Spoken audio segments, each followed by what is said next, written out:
En attendant, direction Rome, où nous attend François Baudonnet pour parler de ce qui se passe en Italie, et notamment dans la capitale, vous allez voir. On va vous parler du Tibre. Le Tibre, c'est ce fleuve qui traverse Rome et devant lequel, ou sur l'un des ponts, devant lequel se trouve François Baudonnet, notre correspondant en Italie, assez régulièrement, notamment au cours de ces rendez-vous-là. Mais là, tout d'un coup, il s'est dit, je vais vous parler de ce fleuve-là qui va pas très bien. Et il est descendu sur les quais, et c'est là où il se trouve. Et qu'est-ce qu'il a, ce Tibre? Bonjour François, pourquoi ne va-t-il pas bien? Oui, bonjour William. Alors effectivement, je me trouve juste à côté du Tibre. Vous le voyez ici à côté de moi. Vous apercevez le château Saint-Ange de l'autre côté du fleuve. Eh bien, ce Tibre, quand on est ici en bas, eh bien, on se trouve en bas de la ville. Parce que regardez William, il y a juste au-dessus de nous un mur de 10 mètres de haut. En fait, ici, on est encaissé, on est tranquille, hein, il n'y a pas de bruit, on n'entend pas la circulation. On est pourtant en plein centre de Rome. Mais l'inconvénient, c'est qu'à cause de ces murs, eh bien, ce fleuve est totalement oublié par les Romains. Regardez le reportage que nous avons réalisé avec Sabrina Cicchini et Olivier Fessol. Il serpente au milieu de la ville éternelle. Le Tibre a toujours été intimement lié à l'histoire de Rome.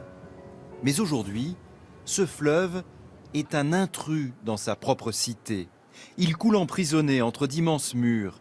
Et la navigation, même un beau week-end de printemps, y est très rare.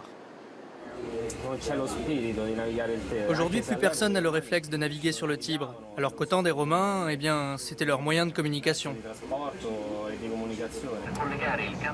Ici, les rares compagnies de bateaux-mouches ne transportent que quelques milliers de personnes chaque année. Plus souvent d'ailleurs des Romains que des touristes. Nous qui avons la chance de vivre dans une ville comme Rome, nous avons le devoir de la découvrir. À part quelques pistes cyclables sur les berges du Tibre, pourtant situées en pleine ville, les activités sont rares. Les bateaux habités également, à l'exception de ce container flottant où vit Giulio, un amoureux du fleuve et de sa tranquillité.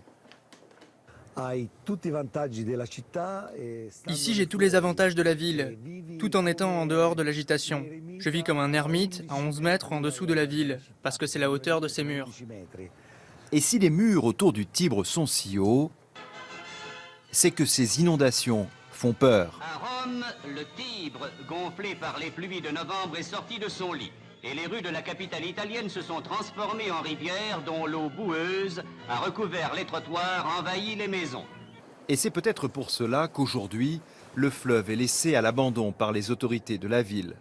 Les tags et les déchets y sont légion. Seules quelques initiatives de citoyens romains, comme ici un cours de yoga au bord de l'eau, visent à se réapproprier le Tibre. Je ne peux même pas voir le fleuve. Le muret de ce pont est trop haut. Avec tous ces ponts fermés sur eux-mêmes et ces murs qui l'enferment, les Romains ne connaissent plus leur fleuve. Au beau milieu de la capitale italienne, le Tibre est donc à la fois un lieu préservé, mais aussi oublié par les Romains. Vous l'avez bien montré dans ce reportage, François, il est oublié parce qu'il est caché au fond. Et pour de bonnes raisons, c'est vrai que les crues, c'était terrible. Est-ce que ça pourrait changer? Et si oui, qu'est-ce qu'il faudrait faire? Alors écoutez, William, je me suis déplacé de quelques dizaines de mètres seulement. Et en fait, ça dure, hein, ce problème dure depuis des années. Regardez, juste à côté de moi, qu'est-ce qu'on voit? Eh bien, on voit une épave qui est là, d'ailleurs, avec des mouettes dessus. Cette épave est sûrement là depuis des décennies. Elle n'a jamais été enlevée. Alors, il y a ici, avant l'été, il y aura des élections municipales. Et figurez-vous que chaque candidat a dit, le Tibre, je vais en faire mon affaire. On va le nettoyer, on va le remettre au cœur de la ville. Il y en a même un qui a dit qu'il allait nager dans le Tibre. Oui. Bon, pour l'instant, rien n'a changé. Et c'est pas sûr que ça change. Qu'ils mettent une combinaison, on ne sait jamais. Hein. Merci beaucoup. Oui. Merci François. À plus tard.